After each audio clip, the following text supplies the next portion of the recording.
బాపట్ల జిల్లా నిజాంపట్నం మండలం కొత్తపాలెంలో జరిగిన మర్డర్లో కొత్త విషయాలు వెలుగులోకి వస్తున్నాయి. కుటుంబ కలహాలతో కట్టుకున్న భర్తను చంపేసినట్టు పోలీసులు ప్రాథమికంగా నిర్ధారించారు. నిందితులను పోలీసులు అదుపులోకి తీసుకున్నారు. భార్య, తమ్ముడు కన్నతల్లి సాయంతో భర్తను మర్డర్ చేసింది. అయితే అందరూ చూస్తుండగానే రోడ్డు మీద తలపై కొట్టి మెడను తాడుతో బిగించి వీధిలోకి లాగి దారుణంగా హతమార్చింది భార్య. ఈ హత్య బాపట్ల జిల్లాలో కలకలం రేపింది. 12 ఏళ్ల క్రితం అమరేంద్ర బాబుకు పెద్దూరు గ్రామానికి చెందిన అరుణతో వివాహం జరిగింది. వీళ్ళిద్దరికీ ఒక పాప, బాబు ఉన్నారు.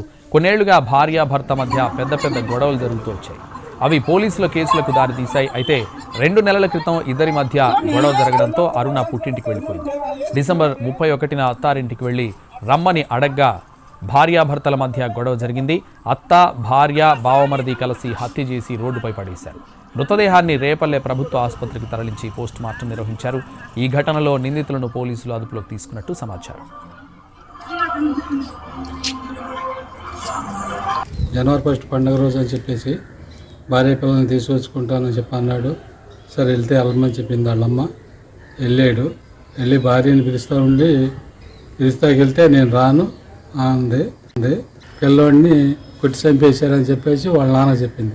ఎదురుగా మాట్లాడుతున్న మనిషి కంట్లో కారం కొట్టేసి కత్తితో నరికి కర్రలతో కొట్టి చంపేసి అరుగు మీద పారేసి అరుగు మీద నుంచి మెడకు తాడేసి మొయ్యలేక మెడకు తాడు కట్టి కిందకి లాగి వాళ్ళ ఇంటి పక్కన పెట్టేసారండి.